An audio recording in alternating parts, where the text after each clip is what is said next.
65,000 messages. Let that number sink in for a moment. 65,000 messages sent by one person to one man in less than 2 years. That's an average of 90 messages a day, every single day, for 700 days straight. When people think of stalking, they usually imagine someone following you down the street, showing up where you are, watching from a distance. But what happens when stalking happens through a screen? When every notification on your phone becomes a reminder that someone refuses to let you go. This is the real story of Dr. Richard, a 42-year-old physician, and Julia, a patient who turned admiration into obsession, and obsession into a digital nightmare. Welcome to Observed. Before we continue, a quick warning. This case is based on real events widely reported by Brazilian media. Names and identifying details have been changed to protect those involved. This video is educational. Its purpose is to help you recognize obsessive behavior and understand how digital stalking escalates. If you're experiencing something similar, resources for help will be mentioned at the end. Dr. Richard was a cardiologist in São Paulo.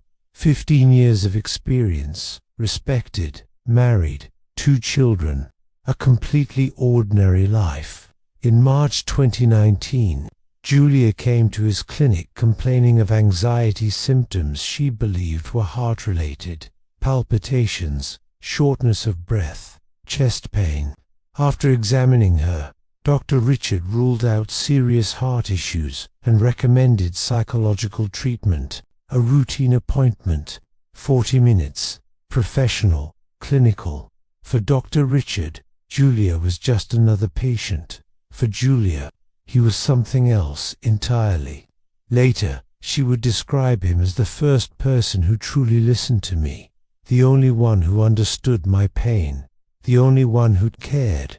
3 days later, Dr. Richard received a message, polite, appropriate. Doctor, thank you for the appointment. I completed the exams. Could you take a look when you have time? He replied professionally, asking her to schedule a follow-up with the clinic. 2 hours later, another message. Sorry to bother you again. I'm very anxious. Do you think it could be serious? He reassured her briefly, then stopped responding. The next day, 5 messages. The day after, 12. By the end of the week, 43 messages. Dr. Richard recognized the pattern. He instructed the clinic not to schedule her again and blocked her number. Problem solved. No, it was just beginning. Julia created another number, then another, and another.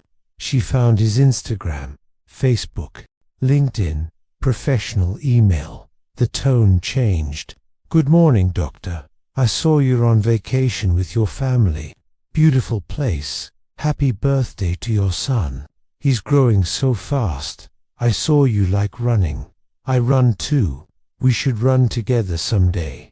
Dr. Richard blocked her. She created fake profiles. He made his accounts private. She still knew everything. Where he lived, where his children studied, where he ran on Sundays. Then the messages reached his wife. You're lucky to have such a caring husband. He deserves someone who truly understands him. Do you take good care of him? Fear entered the house. In January 2021, almost 2 years later, Dr. Richard went to the police. Phones, emails, social media, everything was analyzed. And then the number appeared. 65,127 messages. WhatsApp, SMS, Instagram, Facebook, email, Telegram, even physical letters sent to the clinic. Some messages were long, others were just, "Hi, are you there? Why don't you answer?" At 3 a.m., at 5 a.m. on weekends, holidays, Christmas, New Year's Eve, she never stopped. The messages evolved. Concern turned into love, love into accusations, accusations into veiled threats. If I can't have you, no one should. Your family doesn't deserve you. I do. Dr. Richard rarely responded, but silence didn't stop her. Silence only gave her space to write more.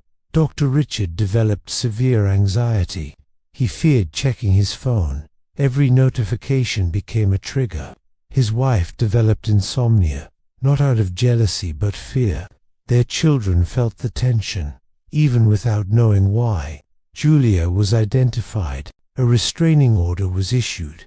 She showed no remorse. She said she just wanted to be heard. She was diagnosed with borderline personality disorder and erotomania, a condition where someone believes another person is secretly in love with them. She was ordered into treatment. The restraining order remains active, but the damage was done. Digital stalking is real, and it's just as destructive as physical stalking. Studies show 1 in 6 people experience some form of online stalking. Unlike physical stalking, digital stalking has no distance, no schedule, no safe place. 1. Excessive messages without response. 2. Escalation after silence. 3. Monitoring your online activity. 4. Contacting you through multiple platforms. 5. Reaching out to family or friends. If you recognize these signs, you are not overreacting. Do not respond. Document everything. Block across all platforms. Inform people close to you. Seek legal and psychological help. And if you recognize these behaviors in yourself, please seek professional help. Obsession is not love. It's a condition that can and must be treated. 65,000 messages were not sent all at once. They started with just one. Patterns always appear early, and if you're paying attention, you're already part of the story.